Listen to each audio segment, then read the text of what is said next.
Praise the lord. ఎంతటి సమస్య నుండైనా, ఎన్ని సమస్యల నుండైనా నిన్ను విడిపించగలిగిన వాడు యేసయ్య మాత్రమే. నమ్మి విశ్వసించి ప్రార్థన చెయ్యి. ఈ విధంగా ప్రేమమయుడ, కృపామయుడ, పరమ తండ్రి, మహిమగల మీ నామమునకై స్తోత్రములు దేవా. అయ్యా, ఈ రోజంతా మాకు తోడుగా ఉండి క్షేమంగా కాపాడి మా పనులన్నిటిలోనూ సహాయం చేస్తున్న దేవా, నీకే కృతజ్ఞతాస్తుతులు చెల్లించుచున్నాము తండ్రి.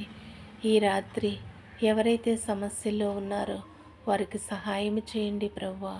సమాధానం లేని వారికి, నెమ్మది లేని వారికి ప్రశాంత హృదయము అనుగ్రహించండి దేవా. రోజు మీ సహవాసములో గడపటానికి, సమస్యల్లో కూడా సంతోషంగా జీవించటానికి గొప్ప ధన్యతను ప్రతి ఒక్కరికి దయచేయండి యేసయ్యా. అనారోగ్య సమస్యలతో బాధపడుచున్న వారికి నీవు స్వస్థపరిచి, వారిని బలపరిచి, వారిని బాగు చేసి సంతోషముగా ఉంచండి యేసయ్యా. వారితో బలహీన సమయంలో నీవు మాట్లాడి బలపరచు దేవా. కృప కలిగినటువంటి గొప్ప దేవుడు కదా తండ్రి. నీవు నిన్ను నమ్మేటటువంటి కృపను వారికి దయచేయి యేసయ్యా. యేసయ్యా, ఆర్థికంగా చితికిపోయిన వారికి ఆర్థికంగా వారిని బలపరచండి దేవా. అనేక వ్యసనాలతో బాధపడుచున్న వారిని వ్యసనాల నుండి తప్పించి వారికి నీ కృపను అనుగ్రహించు దేవా. నమ్ముట నీ వలనైతే నమ్మువానికి సమస్తము సాధ్యమే అన్నారు కదా తండ్రి.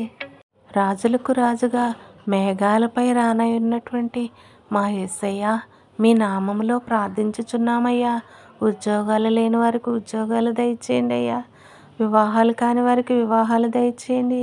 మరి కుటుంబ సమస్యలతో బాధపడుచున్న వారిని సమాధానపరచండి తండ్రి. నీ గొప్ప నామములో నీ కృప ప్రజలందరిపై అనుగ్రహించమని యేసు ప్రభువారి శ్రేష్టమైన నామములో, శక్తి కలిగిన నామములో, బలమైనటువంటి నామములో, అన్ని నామముల కంటే ఉన్నతమైన నామములో స్తుతించి ప్రార్థించి వేడుకొని పొందుకొని ఉన్నాం తండ్రి. Amen, amen, amen, amen, amen అనగా జరుగునుగాక, అవునుగాక అని అర్థము. అందరూ కూడా ఈ ప్రార్థన విన్న తర్వాత ఆమెన్ అని చెప్పండి. Hallelujah. God bless you all.